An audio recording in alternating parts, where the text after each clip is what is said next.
Hey everyone, welcome to this excerpt from my documentary about the Philippines. In this clip, I get to visit one of the few attempts of harm reduction in the Philippines, in which drug users aren't hunted down but helped. A novel approach for the Philippines, which in recent years has become mostly known for its violent anti-drug policies by former President Duterte. My full documentary about this Filipino drug war is on my channel.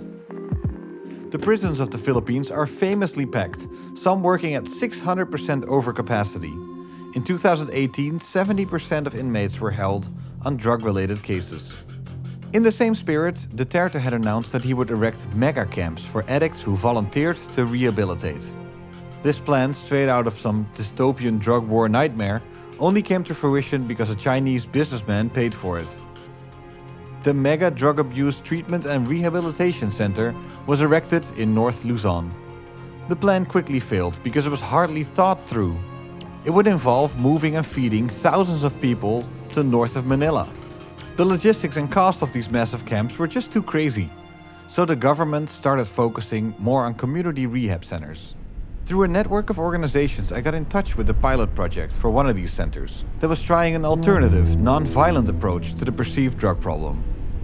Caloocan government worker Bok Labastilla helped to set up the alternative program and took me to it, designed to protect local people from jail and random killings.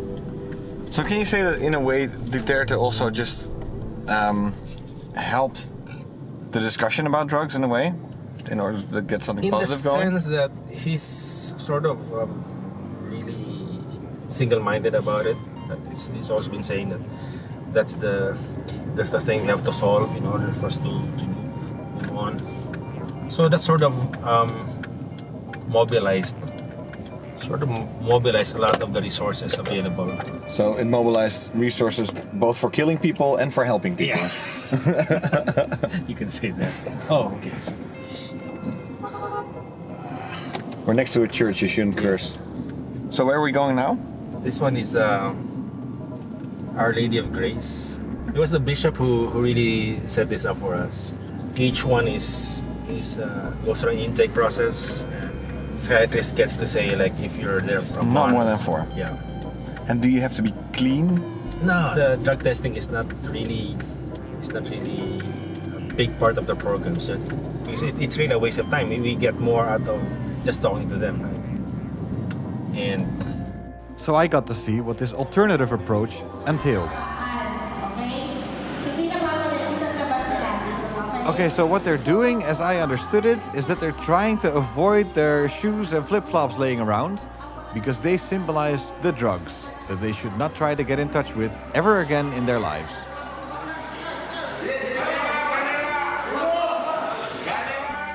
After the knocking on the door, the drug user is being listed to what we call watchlist. The watch list. Yes, drug watch Get into list. a dark watch list. Drug watch A list. drug watch list. Yes. So if you had anything to do with drugs, you will get on this list. Yeah. You will get listed. Listed. Yeah. So it's, to me, that's very, it's like, holy Jesus. That I would be on a list somewhere because it's for marijuana also, right? Yeah. For mushrooms, LSD, like everything. Did you surrender yourself, or was this also a plea bargain? Voluntary surrendering. Yeah? So some people were offered a plea bargain because they had been arrested. Others went voluntarily into this program because they feared for their safety. That you do it. Yeah. lahat kayo may pamilya? Walang dalaga? Ako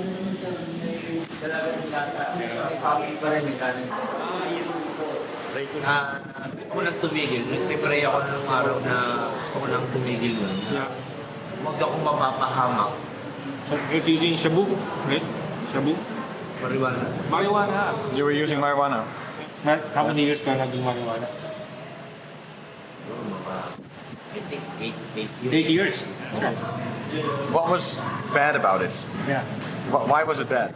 Bakit masama yung marijuana? Bakit masama ang marijuana? Siguro dahil walang tax. Pero tingin ko sa hindi naman. No, bakit tingin mo masama yung marijuana? Yun nga sir, nung huli, pag Yeah, because he gets arrested every time. Anong legal ulit yung alak. Yeah, unlike alcohol, it's legal. We have 4 levels of addiction. The level 1, which is the experimenter, use just once or twice in their entire life drugs. This level 2 is the moderate drug user or the occasional user. They just use it for some occasions like birthdays, gatherings. People here in Filipino use it what you call katuwaan, or it's fun for fun. For fun, yeah. Yeah, it's for fun. Recreational. Level 3? The level 3 is the regular user. Regular user, yeah. The level 1 is the drug dependent. They cannot live their life without drugs. Yes, yeah, Drug okay. dependence. Yeah. So I think I scored myself somewhere between level 2 and 3. Okay. Yes, but as a very normal functioning. That's the difference here in the Philippines. Here in the Philippines, there's no legal drugs aside from smoking and Alcohol. Yes. Does anybody know anybody who got killed? Also. Yeah. Meron na ba? Ha? Wala? Sabi? May namatay na ba sa... May kilala ba kayong namatay? Sir, Yeah. Everyone. Everyone. everyone, kaibigan mo po, Everyone. binaril doon. Ito na pala yung Just behind the market. Behind the market. Yeah, we're the fast. Because of drugs? yes. I know. Who did it? Got hacked. Police. The police. Coming from the Netherlands, having grown up about a 15-minute bike ride from a cannabis store for most of my life, this was a very disorienting afternoon for me. Because you have a legalized marijuana shirt.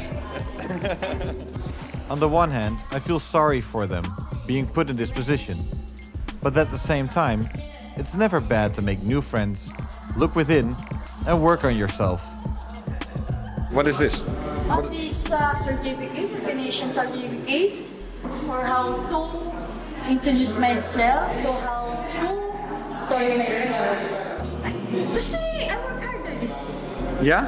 You learned how to do that in jail? Really? Oh, that's cool. That's cool. And so how do you like this program? Kasi natututo ako kung paano ka magsisimula ulit magbagong buhay. To how you to move on in your To move on in your life. Yeah. And is that happening? Are you moving on? happy. Yeah? I'm also happy that isa masaya ako kasi kasama ko sila.